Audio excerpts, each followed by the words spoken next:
জীবন এই এক অদ্ভুত ক্যানভাস, যেখানে আমরা সবাই নিজেদের মতো করে ছবি আঁকতে চাই। কিন্তু যদি হঠাৎ করেই তোমার হাতে থাকা তুলিটা থমকে যায়, যদি জানতে পারো তোমার স্বপ্নের রঙগুলো ফুরিয়ে আসছে আর ক্যানভাসে ছবি আঁকার সময়টা খুব বেশি নেই। এই গল্পটা তেমনই এক স্বপ্নের, ভালোবাসার আর বিদায়ের সুর, এমন এক অনুভূতির গল্প যা তোমাকে জীবনের গভীরতম প্রান্তে নিয়ে যাবে, যেখানে ভয় আর ভালোবাসা মিলেমিশে একাকার হয়ে যায়, যেখানে একে অপরের চোখের দিকে তাকিয়েও কিছু কথা মনের গভীরে আলোড়ন তোলে। চলো সেই গল্পে প্রবেশ করি, যেখানে দুটি অসমাপ্ত জীবন একে অপরকে সম্পূর্ণ করার চেষ্টা করে। 17 বছরের কিউজিন, যার জীবনে রঙের খেলা শুরু হওয়ার আগেই এক কঠিন রোগ এসে সবকিছু কেড়ে নিতে বসেছিল। তার হাতে সময় ছিল মাত্র একটা বছর। যে তুলি দিয়ে সে স্বপ্ন দেখত একজন সেরা চিত্রশিল্পী হবার, সেই তুলিটাকেই আজ তার উপহাস মনে হচ্ছিল। ক্যানভাসে আঁকা প্রতিটি রেখা যেন তার অক্ষমতার প্রতিচ্ছবি। নিজের জীবনের এই অসহায়ত্ব মেনে নিতে পারছিল না সে বাঁচতে চায়নি আর, তাই বেছে নিয়েছিল আত্মহত্যার পথ। কিন্তু শেষ ধাপটা পার করার সাহস তার হচ্ছিল না। হঠাৎই তার পিছন থেকে একটা শব্দ এলো। সে একা ছিল না হাসপাতালের ছাদে, আরেকটা মেয়ে মগ্ন হয়ে ছবি আঁকছিল। পায়ের শব্দেও তার মনোযোগ নড়ল না। কিউজিন অবাক হয়ে দেখল মেয়েটির আঁকা ছবিটা তো খুব সুন্দর। কিউজিন মুগ্ধ হয়ে বলল, কিন্তু এটা কিসের ছবি? কিউজিন ভেবেছিল মেয়েটি হয়তো মজা করছে, কিন্তু মেয়েটি খুব শান্তভাবে উত্তর দিল। তার মুখে কোনো হাসি ছিল না। ছোটবেলা থেকেই সে এক বিরল রোগে আক্রান্ত, আর তার হাতে সময় আছে মাত্র 6 মাস।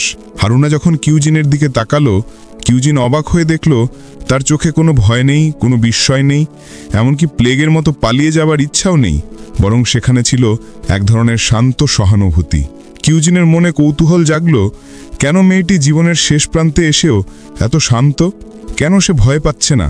হারুনার হাতে থাকা প্যারাডাইজ নামের বইটার দিকে তাকিয়ে তার চোখে কেমন যেন একটা অদ্ভুত প্রত্যাশা দেখা যাচ্ছিল।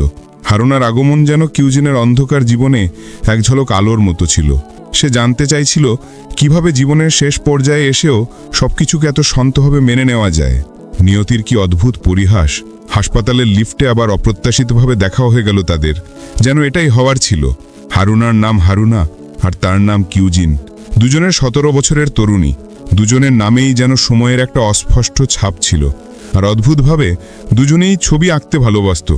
এই কাকতালীয় ঘটনাগুলো খুব দ্রুত তাদের মধ্যেকার দূরত্ব কমিয়ে দিল। হারুনা ঈর্ষার চোখে কিউজিনের দিকে তাকালো, কারণ কিউজিন আর্ট ইউনিভার্সিটিতে পড়ার স্বপ্ন দেখত। সুন্দর সবকিছু আঁকার ক্ষমতা ছিল তার, কিন্তু হারুনার মুখে কোনো দুঃখের ছাপ ছিল না, কেবল আন্তরিক শুভকামনা।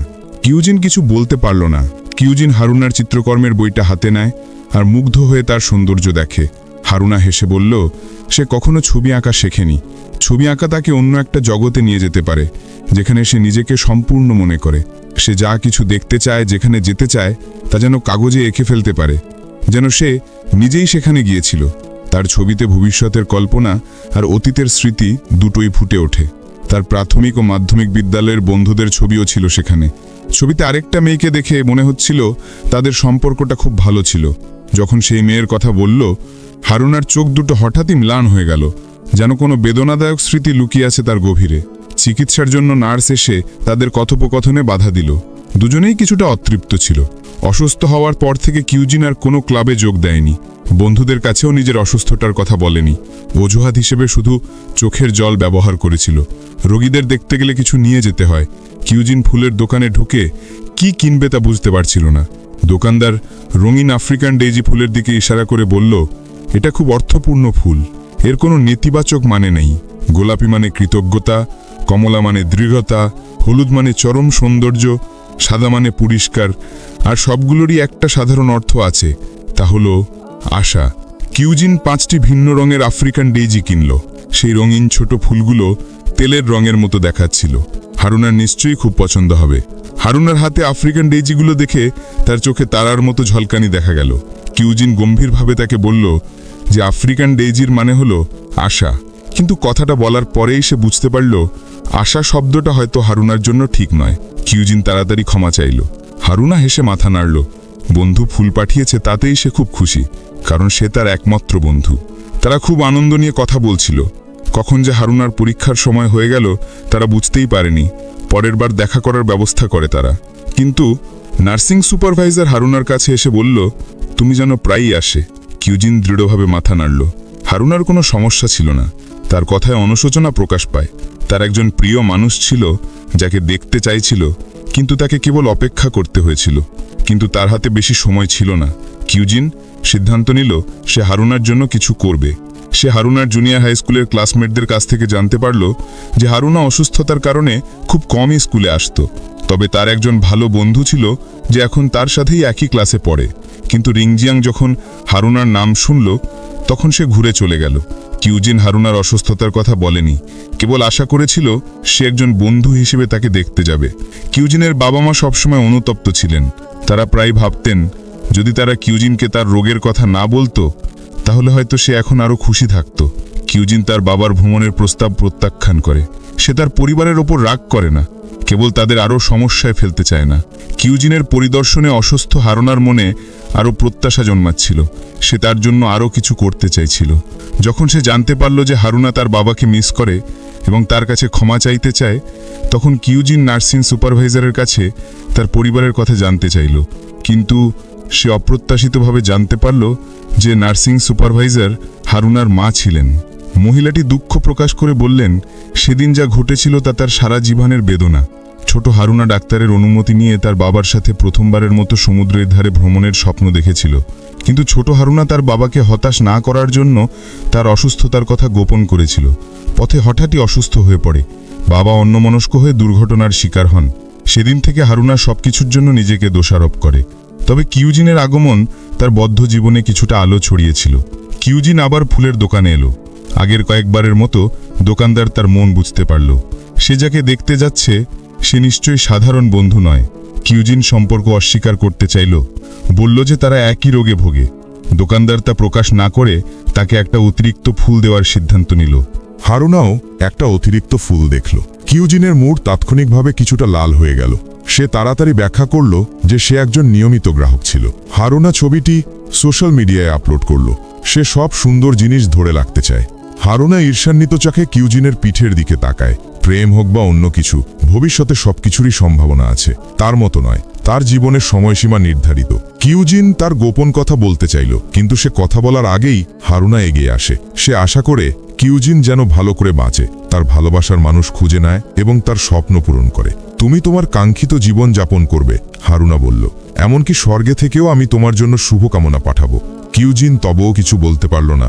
যদি মিথ্যা বলা একজন আসন্ন মৃত মানুষকে খুশি করতে পারে, তাহলে সে শেষ পর্যন্ত তা গোপন রাখার সিদ্ধান্ত নেয়।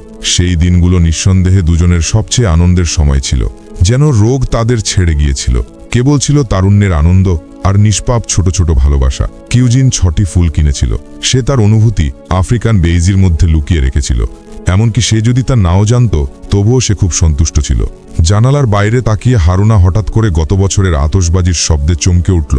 বাইরে যত বেশি উৎসব, সে তত বেশি একা অনুভব করে। কিউজিন বলল যে সে এই বছর তার সাথে আতশবাজি দেখবে। হারুনা তাড়াতাড়ি তার আঙুল বাড়িয়ে দিল, যেন সে ভয় পাচ্ছিল যে কিউজিন তার কথা রাখবে না।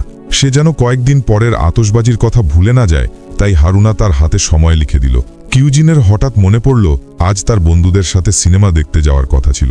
তাদের এতদিন অবহেলা করার পর কিউজিন প্রত্যাখ্যান করতে পারেনি। হারুনা হেসে বলল যে তাদের ভালো করে ডেট করা উচিত। কিন্তু যখন সে হাসপাতাল থেকে বেরিয়ে এলো, তখন তার মনটা শূন্য মনে হলো। সিনেমা শুরু হওয়ার আগেই হারুনার বার্তা এলো। সে অনেক রোদ পুতুল তৈরি করেছে, আশা করে যে আতশবাজির রাতে ভালো আবহাওয়া থাকবে। কিউজিনের হঠাৎ বুকে ব্যথা হলো। সে উত্তর দেওয়ার আগেই অজ্ঞান হয়ে গেল। কিউজিনের জ্ঞান ফিরে আসার পর 1 সপ্তাহ কেটে গিয়েছিল, আর আজই ছিল আতশবাজির দিন। হারুনা অনেক বার্তা পাঠিয়েছিল। কিউজিনের মনে এক ধরনের বিশ্বাসঘাতকতার অনুভব হলো। তার হাতে সংখ্যাগুলো অস্পষ্টভাবে দেখা যাচ্ছিল, আর তার প্রতিশ্রুতি জানালার বাইরের আতশবাজির মতো মুহূর্তেই অদৃশ্য হয়ে যাচ্ছিল। সে হারুনার ফোন করল, তার প্রতিশ্রুতি ভঙ্গ করার জন্য এবং সময়মতো বার্তা না পাঠানোর জন্য ক্ষমা চাইল। হারুনার মনের পাথর অবশেষে নেমে গেল। সে কিউজিনের জন্য খুশি হলো। সে ভেবেছিল যে কিউজিন ডেটিংয়ে ব্যস্ত ছিল। আতশবাজি না দেখতে যাওয়ার চেয়ে এটি কিছুই নয়। কিউজিন তখনও সত্য বলেনি, কেবল ক্ষমা চেয়েছিল। হারুনার এখন কেবল একটি অনুরোধ ছিল, ফোনে তার সাথে জীবনের এই শেষ আতশবাজি দেখতে চায়। কিউরেন তার সব দুঃখ ভুলে গেল। তার মনে হলো তাদের দুজনকেই ভালোভাবে বাঁচতে হবে। পরের বছরের আতশবাজি উৎসবে সে অবশ্যই হারুনার পাশে থাকবে। একসাথে তাদের 18তম জন্মদিন পালন করবে। হারুনা কেঁদে ফেলল, তার মনের সব কথা বলল, কিন্তু সেই শেষ আতশবাজির শব্দে তার কণ্ঠস্বর ঢাকা পড়ে গেল। কিউরেন তা শুনতে পেল না। কিউরেন ভেবেছিল সে বুঝি হারুনার কাছ থেকে তাড়াতাড়ি বিদায় নিতে পারবে, কিন্তু হারুনার মা তাকে খুঁজে বের করলেন। তিনি চাইতেন হারুনার জন্য এই গোপন কথাটি গোপনই থাকুক, যাতে সে যতটা সম্ভব বর্তমান সময়টা উপভোগ করতে পারে। এদিকে লিংজিয়াং কিউরেনের হাত ছাড়িয়ে নিল। সে হারুনার মন জয় করার জন্য কিউরেনের সহযোগী হতে চায় না। যখন কিউরেন বলল যে হারুনার হাতে মাত্র 3 মাস সময় আছে, লিংজিয়াং যেন আকাশ থেকে পড়ল।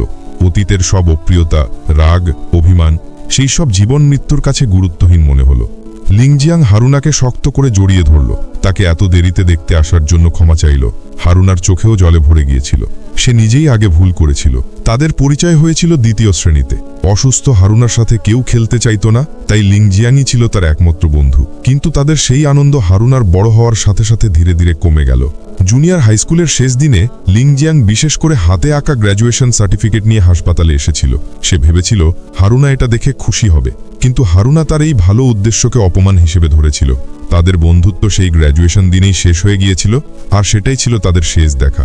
কিন্তু কিউরেন বুঝতে পেরেছিল হারুনা কেন এমনটা করেছিল। হারুনা এই পৃথিবী ছেড়ে যাওয়ার পর লিংজিয়াংয়ের বোঝা হতে চায়নি। লিংজিয়াং তখন বুঝতে পেরেছিল হারুনার কষ্ট। কিউরেনও তার পরিবারের বোঝা হতে চায়নি। বাবা একজন বিশেষজ্ঞ খুঁজে বের করলেন, যিনি হয়তো কিউরেনের জীবন দীর্ঘায়িত করতে পারবেন। কিন্তু কিউরেন সেই প্রস্তাব প্রত্যাখ্যান করল। অপারেশনটি যদিও অত্যন্ত ঝুঁকিপূর্ণ ছিল, কিন্তু দীর্ঘ সময় ধরে সুস্থ হতেও লাগত। সে তার শেষ সময়টুকু হারুনার সাথে কাটাতে চেয়েছিল। লিংজিয়াং কিউরেনকে 2টো টিকিট দিল এবং তাকে আর হারুনাকে ক্যাম্পাসের উৎসবে আমন্ত্রণ জানালো। হারুনা তো এতে ভীষণ খুশি ছিল, তবে সেই দিনের জন্য সে অনেক কষ্ট সহ্য করেছিল। আবার ক্যাম্পাসে প্রবেশ করে পরিচিত তারুণ্যের অনুভূতি যেন তাদের ঘিরে ধরল। হাসপাতালের জীবাণুনাশকের গন্ধটাও যেন সহজে ঢাকা পড়ে গেল। তারা যেন সত্যিকারের 17 বছরের ছাত্রছাত্রী, জীবনের সবচেয়ে সাধারণ আর স্বাভাবিক আনন্দ উপভোগ করছিল। কিন্তু বুকের ব্যথা তাকে মনে করিয়ে দিচ্ছিল যে সে এখনও একজন রোগী। হারুনার মা ফোন করলেন। তার শরীর এতক্ষণ বাইরে থাকার অনুমতি দিচ্ছিল না, কিন্তু হারুনা আরও কিছুক্ষণ থাকতে চাইল। এটাই ছিল তার প্রথম এবং শেষবারের মতো এমন কোনো উৎসবে অংশগ্রহণ। কিউরেন ফোন ধরল এবং হারুনার মাকে আশ্বস্ত করল যে সে হারুনাকে নিরাপদে হাসপাতালে ফিরিয়ে দেবে। সে শুধু তাদের আরও কিছুটা সময় চেয়েছিল। একজন নার্সিং সুপারভাইজার হিসেবে তিনি তাকে তাড়াতাড়ি বাড়ি নিয়ে যেতে চাইতেন, কিন্তু একজন মা হিসেবে তিনি রাজি হলেন। লিংজিয়াংয়ের নাটকটা দুর্দান্ত ছিল। তাকে মঞ্চে এত প্রাণবন্ত দেখে হারুনা খুব খুশি ছিল। সে শুধু আশা করছিল যে যখন সে এই পৃথিবী ছেড়ে চলে যাবে, লিংজিয়াংও হাসি মুখে জীবন চালিয়ে যেতে পারবে। ফেরার পথে হারুনার মুখে কিছুটা ক্লান্তির ছাপ দেখা গেল, কিন্তু সে আজ খুব খুশি ছিল। কিউরেন তার জন্য এমন একটা স্বপ্ন পূরণ করেছিল যা হয়তো অসম্ভবই ছিল। কিউরেনের মুখে উত্তেজনার ছাপ ছিল। পরের বার সে সমুদ্র সৈকতে যাওয়ার পরিকল্পনা করছিল। হারুনার মুখে সোনালি আলো ছড়িয়ে পড়ল, কিন্তু তার চোখ আবার মেঘে ঢাকা পড়ে গেল।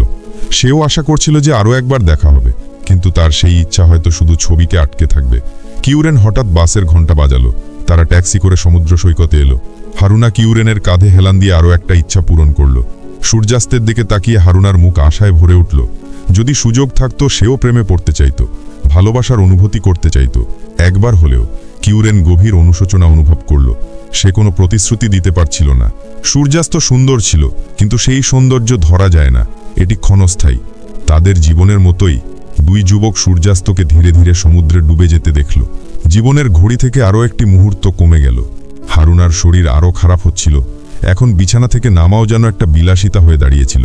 কিউরেনকে দেখতে পেয়ে সে গোপনে কিছু কথা লুকিয়ে রাখল এবং বলল, এটা একটা গোপনীয়তা। কয়েক মাস ধরে পরিচিত হারুনা কিউরেনকে তার ছবি দেখতে চাইল। লিংজিয়াং তার জন্য সুন্দর মেকআপ করে দিল। কিউরেন আমার ব্রাশ ধরল। তারা প্রথম সাক্ষাতের দৃশ্য নিয়ে কথা বলল। কিউরেন বলল যে সে তখন যেন একজন দেবদূত দেখেছিল। যদিও সে জানত তার মাত্র 6 মাস জীবন আছে, তবুও সে শক্তিশালী ছিল। সে ভেবেছিল সে খুব অসাধারণ। হারুনা হেসে মাথা নাড়ল। তখন সে খুব ভয় পেয়েছিল।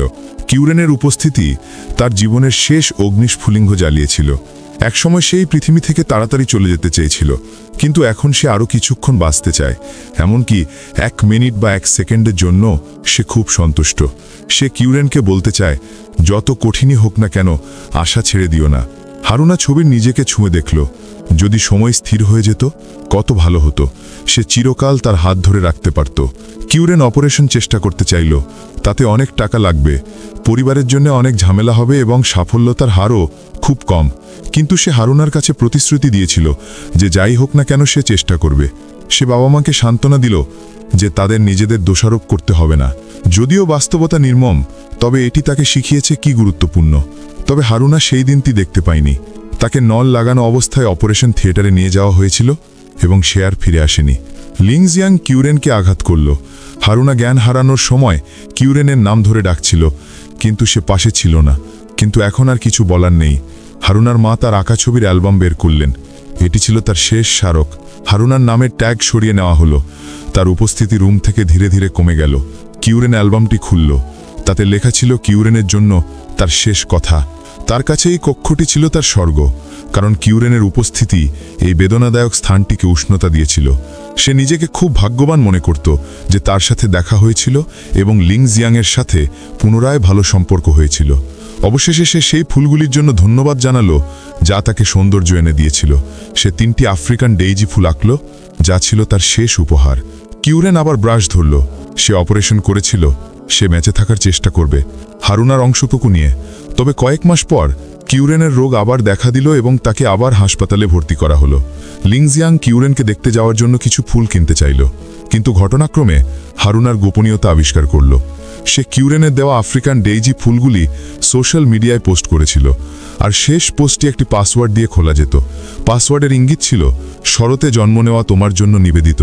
কিউরেন তার জন্মদিন প্রবেশ করালো, কিন্তু পাসওয়ার্ড ভুল দেখালো। সে প্রায় সব সম্ভাব্য উত্তর প্রবেশ করালো, কিন্তু তখনও কোনো প্রতিক্রিয়া নেই। তার হঠাৎ অ্যালবামের 3টি আফ্রিকান ডেইজির কথা মনে পড়ল, তাই সে সেটি প্রবেশ করালো এবং সত্যিই খুলে গেল। তাতে হারুনার সবচেয়ে বেশি বলতে চাওয়া কথাগুলি লুকিয়েছিল। প্রথম সাক্ষাতে যখন সে বলেছিল তার মাত্র 6 মাস জীবন আছে, কিউরেন ভয় পায়নি, করুণা দেখায়নি। এমনটা সে আগে কখনো দেখেনি। তাই আবার তার সাথে দেখা করার জন্য সে প্রতিদিন হাসপাতালে তাকে খুঁজত। কিউরেনের কাকতালীয় ঘটনা আসলে তার প্রচেষ্টার ফল ছিল। আতশবাজি উৎসবের পর সে দুর্ঘটনাক্রমে হাসপাতালে কিউরেনকে দেখেছিল এবং তার গোপনীয়তা জানতে পেরেছিল। হারুনা দুঃখিত এবং কৃতজ্ঞ উভয়ই ছিল। কিউরেন তার শেষ সময়ে তাকে পেয়েছিল, আর তার উদারতার প্রতিদান দেওয়ার জন্য সে কেবল না জানার ভান করতে পারত। 6 মাস খুব ছোট, এতটাই ছোট যে তার বলার মতো অনেক কথা ছিল না। 6 মাস আবার খুব দীর্ঘ, এতটাই দীর্ঘ যে এটি তার 17 বছরের সবচেয়ে আনন্দের সময় ছিল। সে মনে করত যে তারা দুজন নিয়তি দ্বারা মিলিত হয়েছিল। সে কিউরেনকে বলল, ভয় পেও না, সে আগে স্বর্গে গিয়ে তাকে রক্ষা করবে এবং তার কষ্ট বহন করবে। আসলে হারুনা 6টি আফ্রিকান ডেইজির ফুলের অর্থ সবসময় জানত, এবং তার দেওয়া 3টি ফুলেরও বিশেষ অর্থ ছিল। কিউরেন ওয়েব পেজ খুলে সার্চ করল। তার ফুলের অর্থ হল, আমি তোমাকে ভালোবাসি। এই মুহূর্তে তার চোখ দিয়ে জল ঝরতে লাগল। রাতের বেলা তার হৃদয়ের অপূর্ণতা অনন্তভাবে ছড়িয়ে পড়ল। কিউরেন হারুনার কাছে করা প্রতিশ্রুতি রক্ষা করেছিল, জীবনের শেষ মুহূর্ত পর্যন্ত লড়াই করেছিল। সে সেই মুহূর্তের আগমনকে ভয় পেত না, কারণ সেখানে কিউরেন তার জন্য অপেক্ষা করছিল।